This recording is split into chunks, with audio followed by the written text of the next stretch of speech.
अमरपाटन में पटवारी को धमकी देने का एक मामला सामने आया है। दरअसल यह मामला ग्राम जगदीशपुर का है, जहां पर पटवारी अपर्णा तिवारी को गांव के ही एक बदमाश पंकज मिश्रा द्वारा जान से मारने की धमकी दी गई है। यह धमकी इसीलिए दी गई है क्योंकि उसके द्वारा उसके अपने पिता के नाम की जमीन को अपने नाम से नामांतरण करवाना था, जो कि वैध था।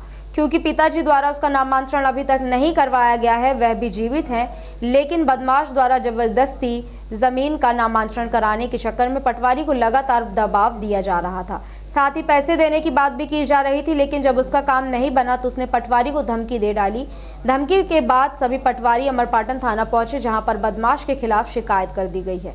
वहीं पुलिस ने शिकायत पत्र लेकर बदमाश के खिलाफ शिकायत दर्ज कराने की बात कही है और कार्रवाई करने की भी बात कही है। वहीं बदमाशों द्वारा जो धमकी दी गई है उसका ऑडियो भी पटवारी के पास उपलब्ध है। हेलो जी नमस्कार। नमस्ते।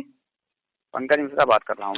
हाँ बताइए। तो ये कह रहे थे कि आप देवरी से ट्रांसफर ले लीजिए, ये आपके लिए भी सही रहेगा और हमारे लिए भी सही रहेगा। आप जहाँ रिकॉर्डिंग करना हो कर लीजिएगा, हमें कोई फर्क नहीं पड़ता है। 8 FIR हमारे नाम से और पाटन थाने में पड़ी है। कोई अभी हम 2 महीने गांव में थे, मेरा तो कोई मुझे आप क्या बता रहे हो? ये मुझे आप धमकी दे रहे हो क्या?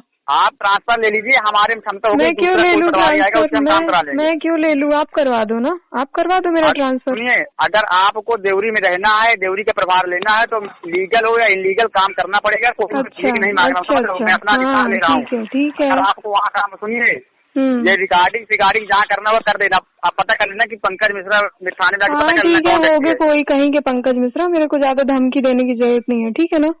सुनो, मेरे हल्के में जो काम करवाना होगा ढंग से करवाओगे, ऐसे मेरे को धमकी दे के कोई काम नहीं होगा, नहीं होगा। महिला हो इसलिए लहजा कुछ और है बात करने का। समझ रही है? हाँ ठीक है ना, लहजा बदल लो लहजा, क्या करोगे? सुनो, ये जो हाँ ठीक है, बताओ ना क्या करोगे? लेके जो लोग काम करते हैं वो हमें बताएंगे। मतलब हमने पैसा नहीं दिया, रिश्वत नहीं दिया आपको, इसलिए हमारा काम नहीं हुआ है ना। मैंने रिश्वत मांगी है तुमसे? मैंने मांगा है तुमसे 1 रुपए? पहले आप बात क्या कहा है? मैंने तुमसे कुछ बोला है?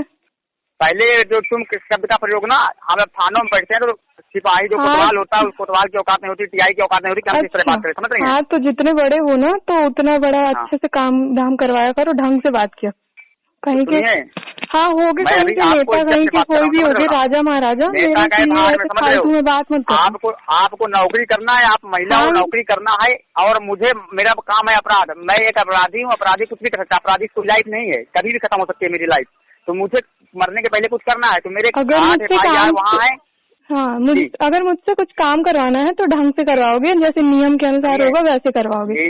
मेरा इलीगल काम मैं नहीं करूंगी, चाहे तुम लहजा बदलो या ना बदलो।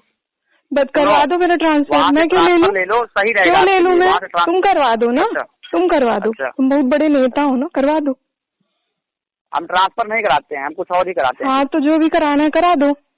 जहाँ FIR कराना होगा करा दीजिएगा। जहाँ आपकी जितनी सारी आपकी बकवास मत करो फोन लगा के, ठीक है ना?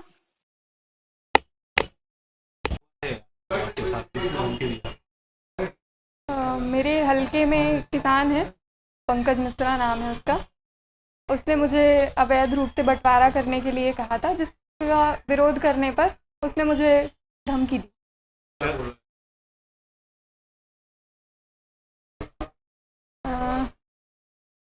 आपको फोन लगाया था आपके घर में? हाँ, वो अपने पिता की ज़मीन का बंटवारा करवाना चाह रहा है, जो कि उसके पिता की जानकारी के बिना हो जाए। तो उसको वैसा हो नहीं सकता। मैंने उसको नियमानुसार करने की जानकारी दी, आवेदन वगैरह लगाने के लिए, बट वो चाह रहा है कि मैं उसका सारा काम फर्जी तरीके से कर दूं। उसके लिए उसने मुझे रिश्वत वगैरह के लिए भी कहा देने के लिए, और जब मैंने सब तरीके से मना कर दिया तो वो चाह रहा था कि वो मुझे धमकी दे रहा था कि धमकाने से शायद मैं उसका काम कर दूं। उसके बाद मुझे धमकी देने के बाद मुझे फ़ोन पर उसने बहुत गाली गलौज भी दी, अभद्र भाषा का प्रयोग किया। उसके बाद मेरे फ़ोन काटने के बाद उसने मेरे हस्बैंड को फ़ोन लगाया, उनको भी उसने ऐसे ही काफ़ी कुछ कहा। उनसे भी कहा कि ज़बरदस्ती मतलब मैं बंटवारा कर दूं उनका। तो उनके भी मना करने के बाद उसने मेरे पिता को भी फ़ोन लगाया था, मेरे पापा को। उनको भी ऐसे ही वो बोल रहा था और गोली मार देने के लिए कह रहा था। और उसने आप तहसीलदार साहब के साथ थाने में? हाँ। क्या किया?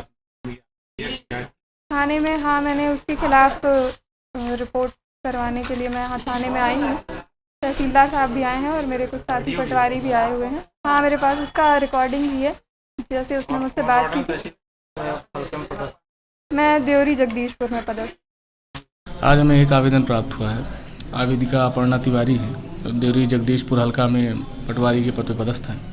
उन्हें एक लिखित आवेदन इस आशय का दिया है कि उसी गांव का पंकज मिश्रा है, उसने 2-3 दिन एक तथाकथित नंबर से, मोबाइल नंबर से फ़ोन कर उनके पिता की ज़मीन को 2 हिस्सों में बंटवारा करने हेतु धमकी दे रहा है। आवेदन प्राप्त किया है।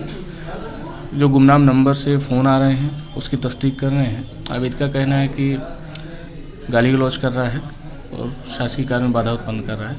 आवेदन प्राप्त कर जांच में लिया गया है। में भी उसको कुछ प्रकरण अमरपाटन थाने में शिकायत है। अमरपाटन थाने में अनावेदक पंकज मिश्रा के खिलाफ कोई आपराधिक प्रकरण तो दर्ज नहीं है। शिकायतें उसके पिता ने एक बार आवेदन दिया था कि लड़का जो है ज़मीन बंटवारे को लेकर परेशान करता है।